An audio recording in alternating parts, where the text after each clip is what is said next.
Hoy, en Draw My Life, ¿cómo atender a un paciente politraumatizado? Para ello se crea el apoyo vital avanzado. Un médico norteamericano, James Steiner, que viajaba en un avión junto a su esposa y sus hijos, sufren un accidente donde muere su esposa y sus hijos quedan con graves heridas. Él mismo se encontró con que la atención de emergencias era insuficiente para estos casos.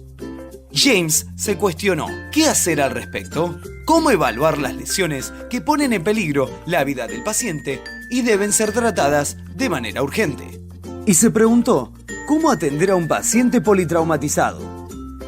Cada vez que llega al hospital una emergencia para el manejo agudo de pacientes traumatizados, creó el ATLS, Apoyo Vital Avanzado en Trauma, y lo separó en los siguientes pasos. Paso A: vía aérea con control de la columna cervical. Debe hacer hablar al paciente. Si responde, es muy probable de que la vía aérea se encuentre permeable. En caso de no hacerlo, se debe proceder a realizar la inspección rápidamente mediante la evaluación del mentón y el levantamiento de mandíbula, en búsqueda de cuerpos extraños, como por ejemplo, un chicle o cualquier cuerpo extraño en esta vía. Fracturas mandibulares, de la tráquea o la laringe. Todas estas maniobras deben realizarse protegiendo la columna cervical. Recuerda, no hiperextender, hiperflexionar o rotar la cabeza o el cuello, ya que podemos provocar una lesión medular. Se debe dar una protección adecuada a la columna cervical mediante collar de Filadelfia, fijadores laterales, entre otros, hasta descartar una lesión mediante una radiografía de columna cervical. En caso de una vía aérea no permeable o lesión cranoencefálica grave, se debe instaurar una vía permeable definitiva que puede ser mediante una intubación orotraqueal, intubación nasotraqueal, punción cricotiroidea o por cricotiroidectomía. B.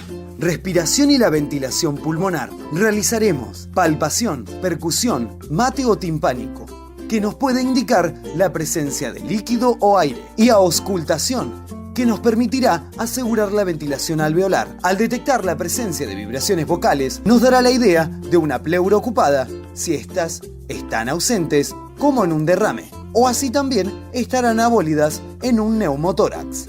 C.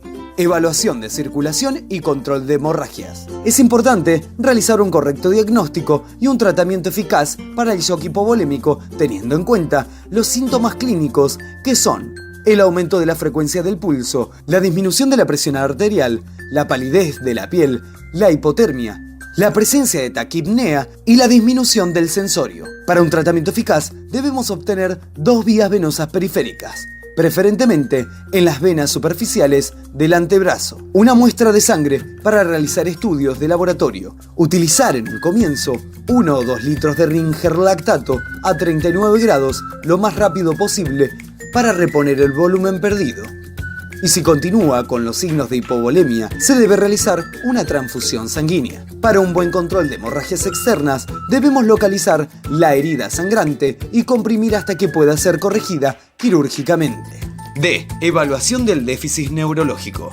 Una rápida evaluación neurológica destinada a lesiones que requieren un inminente tratamiento neuroquirúrgico. Podemos ayudarnos con la escala de Glasgow, o una forma fácil para determinar el nivel de conciencia es la secuencia A, B, D, I. A de alerta, B de respuesta de estímulos verbales, haciéndole preguntas al paciente, como por ejemplo, ¿me escuchas? ¿Me oyes? D. Aquí evaluaremos los estímulos dolorosos. Podemos reconocer si el paciente es sensible al dolor o no. I. Inconsciente, donde el paciente perdió su conciencia y la capacidad de percibir y darse cuenta de lo que lo rodea. No te olvides, evaluar tamaño y reacción de las pupilas. Punto E. Exposición y control ambiental, donde el ambiente debe estar calefaccionado, controlando la temperatura del paciente e impidiendo de que entre en hipotermia. Para detectar lesiones que pueden estar ocultas, por último, debemos desvestir al paciente. Ahora sí, ya evaluamos rápidamente lesiones que ponen en peligro la vida de nuestro paciente. Así que recuerda, A, B, C, D, E. A. Vía aérea. No olvides del control de la columna cervical. B. Respiración y ventilación pulmonar. C. Circulación, con control de hemorragias externas y tratamiento de shock hipovolémico. D. Deterioro o déficit neurológico. E. Exposición para evitar prevenir la hipotermia. Este fue un trabajo de la Cátedra de Cirugía 1, compuesta por alumnos Alfar Julieta, Lourdes Soria, Alexis Aladio y Tiseras Milagros. Muchas gracias por su atención.